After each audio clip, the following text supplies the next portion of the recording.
Nigga from the United States and shit, I'm in Polokwane. Go, I can move my bra. I move my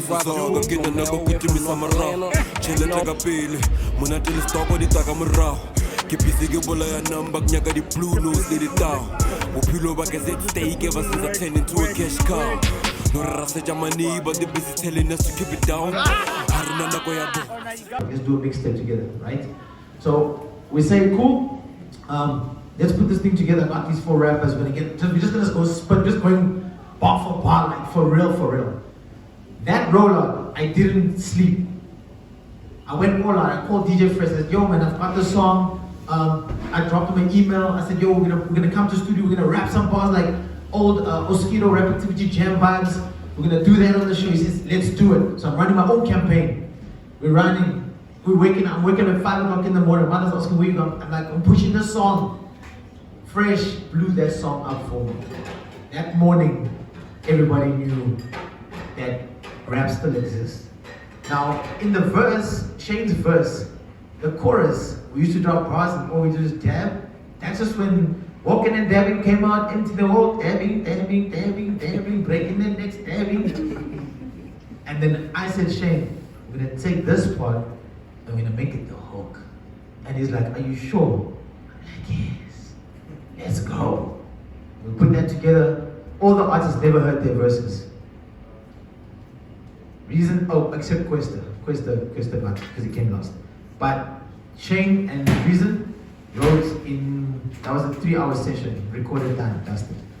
Pro, also 45 minutes, done and dusted. Then we just roll out. Then I said, remix, who do you want to see? Then I pulled out Kitini, pretty ugly, Zakwe, Siashezi, all bar spitters, just spitters, all spitters. Then we went further on and I said, Ms. Cosman, you want to do like a Femme remix? So let's go. So don't give up on your vision, don't give up on your idea. It's important for you to stick to something. When you feel like you're giving up, it's literally, have you heard about the 3-foot rule? When you're 3 feet away from gold. You know, like you see this picture on Instagram where the guy's mining, and then the other guy's under him walking back, like giving up. That would be normally the tipping point of when you're gonna break. And sometimes people give up just at the end.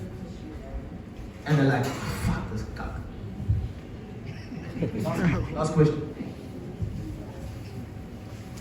Hey, yo, my name is Young A. Check out my album. I'm joking. I just want to take my time to actually, on my ass kiss for a while. Thank you to you guys. You know what I mean? Mr. Producer, thank you for your hard work. Mr. Listo, thank you for the consistency. Tere, thank you very much for speaking about mental health. That's something that's not given to us. You understand? I also had my fair share of depression. I put it in the music, but you know what I mean? It's a real thing, you know what I mean? And these are things that we actually just need to hear and get over. Mr. Switch, you're a legend. You already know this, you know what I mean? So shout out for what you're doing. Thank you for putting hip-hop on. Hip-hop has not really been given the light for a while, especially here in Polokwane. Thank you for all of you guys coming here today.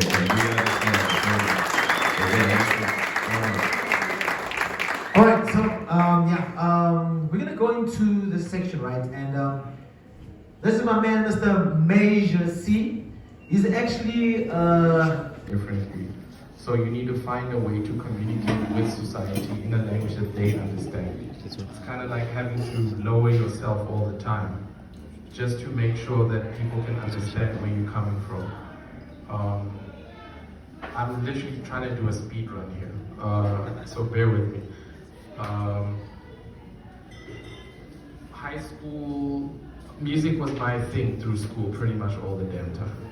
So from there, the curiosity became like, damn, okay, I can do this whole singing thing, but I don't want to be like a piano player. I also just, you know, like, this shit is tired. Like, I love music and I love instrumentalists, but I wanted to be the guy conducting everything. And I think it was the one day when I heard Timbaland and Aaliyah joint, the Are You Somebody joint, And I knew since then, like, okay, this is what I want to do. I don't know how I'm gonna do it. Y'all niggas gotta figure that out though, but I'm coming. That's what I decided. I've oftentimes walked into studio, and firstly, at the time, technology was still developing, so I was already at another disadvantage.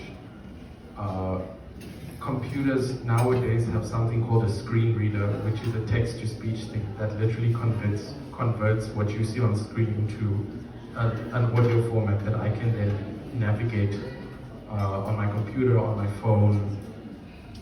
Pretty much every digital device today has that. But back when I started the love for music, when I was bitten by the bug, there was none of that. So I had to rely on someone else, not only to be my engineer, but to be I literally had to learn how to produce records, because it was so important for me to be able to articulate myself and get what I want. And that was a barrier. And then we fast forward to somewhere like 2010, 2009, I matriculate. And they're like, yo, what do you want to do when you grow up? Because nigga, you growing up. I was like, damn, I actually want to do this music thing. And I had this conversation with my mom. She was like, yo, you should go work in the bank. Yo, I never laughed at my mom so hard. I was like, you want the blind nigga in the bank? And my mom saw, like, my parents really saw that, oh, this kid's really got a love for music. How can we support him? The thing is, there were so many barriers that I had to figure out how to overcome, because I was the only one who wanted it enough. Everybody wanted it for me, but nobody knew how to do it. No one was musically inclined. No one had the technical expertise. Fast forward to me going like, yo, actually, let me go get a young sound engineering certificate maybe. Let's just see how this goes. So I walk into sound, I murder everybody, like, and then I was like, okay, since I figured this out, and mind you, back then, Pro Tools, Cubase, none of this was accessible.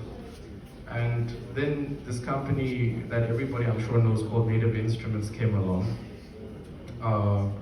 And technology really started developing at a greater rate.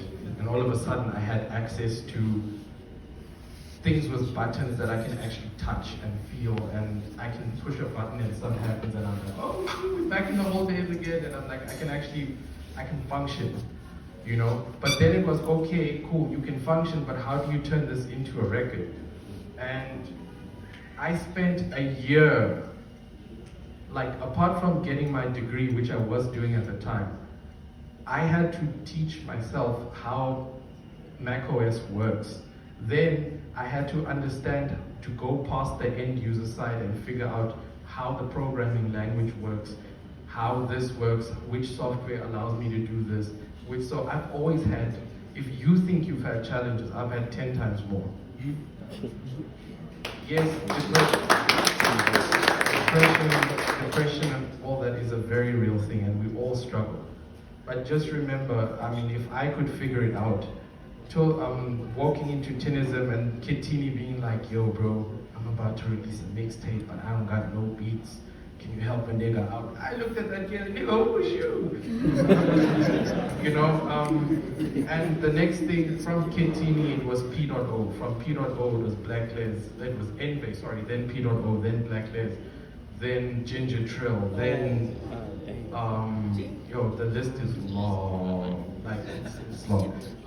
Until, like what Switch was saying earlier, even about growth and development, I started